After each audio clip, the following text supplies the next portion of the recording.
If you have watched House of the Dragon, you will remember one thing about Rhaenyra Targaryen. She had dragons, she had an army, she had a claim to the Iron Throne. But there was one enemy she could never defeat: people and their mouths. She spent half her life terrified of a single word: bastard. Our children are bastards! Now, why am I talking about a fictional queen from Westeros? Because this week, Tamil Nadu gave us its own version of the Rhaenyra syndrome. Junior Stalin makes a controversial remark during a political protest.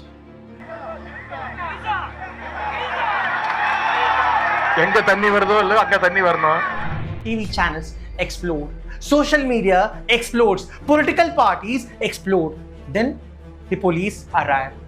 Junior Stalin is arrested.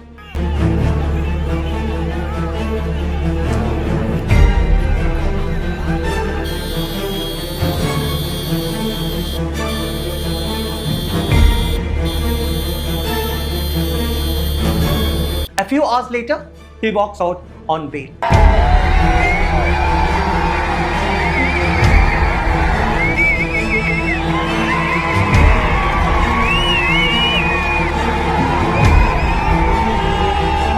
And just like that, the entire country is talking about something they shouldn't talk about. Congratulations.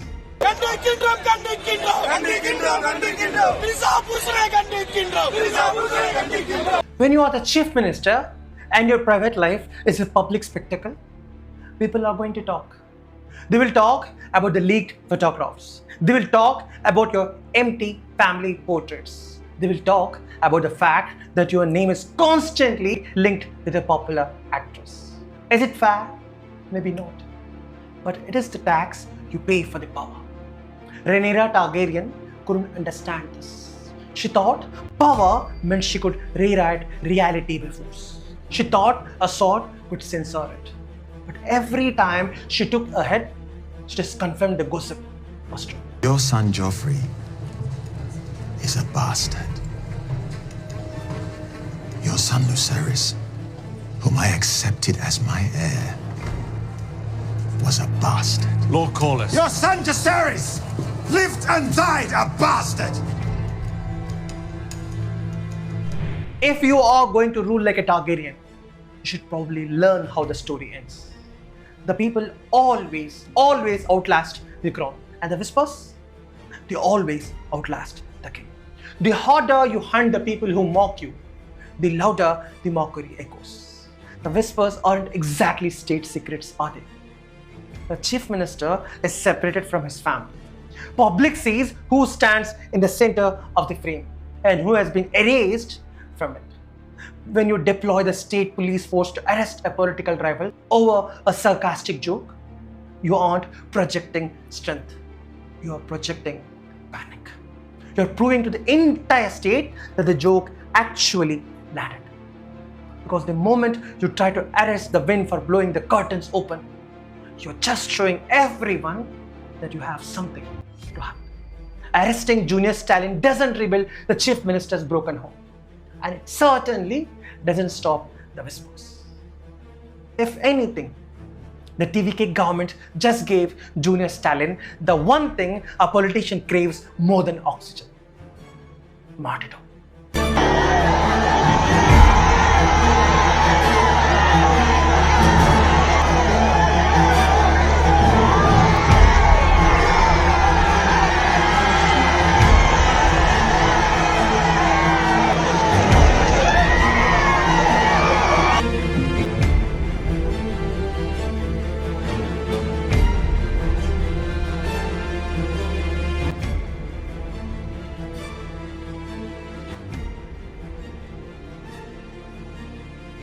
3,000 police personnel, a 300-kilometer road trip from Chennai to Tanjore, armed escorts. You'd think they were transporting a cartel boss, not the leader of the opposition.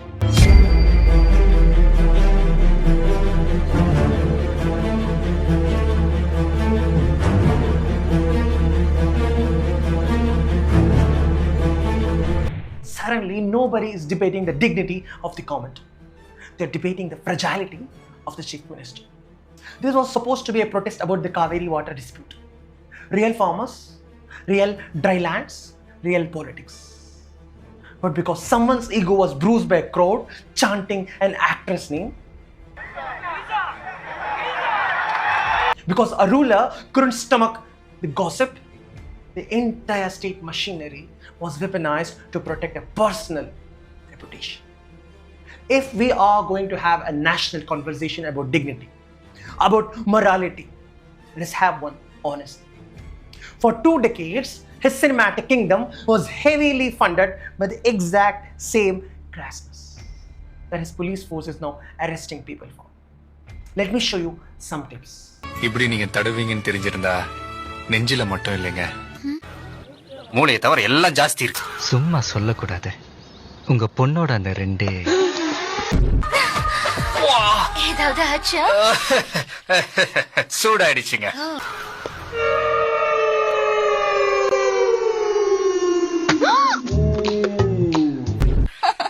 போன வாரம் தாங்க service பண்ண இருந்தாலும் சூடாயிடுச்சுங்க. அந்த பக்கம் திரும்பி ஆனதுனால எனக்கு சரியா தெரியல. கொஞ்சம் இந்த பக்கம் திரும்பி ஆடினீங்கன்னா இன்னொரு விஷயங்க, உங்களை கம்பேர் பண்ணும்போது அங்க கொஞ்சம் கம்மி தாங்க அழகச்சம். For 2 decades, the galleries whistled at the vulgarity. Dialogues that degraded women in the name of entertainment. அதெல்லாம் கூட்டிட்டு போய் நல்லா பண்ணணும். அட்வைஸ். நெஞ்சில கைய வச்சு சொல்லு.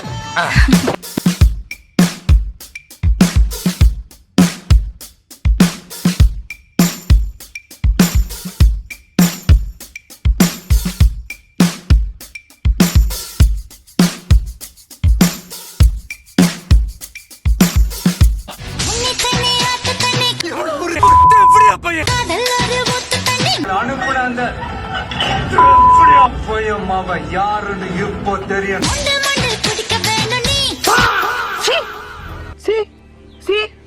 See? And now he's offended. You can't play the moral crusader when your own fingerprints are all over the cultural crime scene. You can't demand respect as a savior when the crowd still remembers you as a salesman. Morality isn't something you discover the day you enter politics.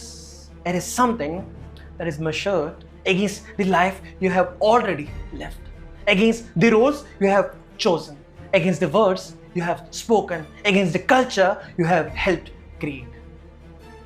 Rhaenyra Targaryen was blind to her own contradictions, and it seems the Chief Minister of Tamil Nadu is completely blind to his. And there is a part that genuinely disappoints me. Not because one politician got arrested, not because one actor became a chief minister, but because this is in the Tamil Nadu I grew up admiring. Tamil Nadu wasn't built by people with fragile egos. It was built by people who questioned everything, be it religion, be it tradition, be it hierarchy, be it power. This is the land that fought some of the greatest intellectual battles in modern India. This is the state that fought for human dignity, for maryada, for the right to eat, learn, and exist without oppression. Periyar didn't just wanted power. He wanted to eradicate the very concept of varnashram, the social ladder that told a human being their worth was decided the moment they took the first breath. They fought for the right to walk on the same streets. They fought for the right to drink from the same well. They fought so that a child from a marginalized community could walk into a school, learn English, and become a doctor instead of being forced into the caste occupation of their father. That is the legacy of Tamil Nadu.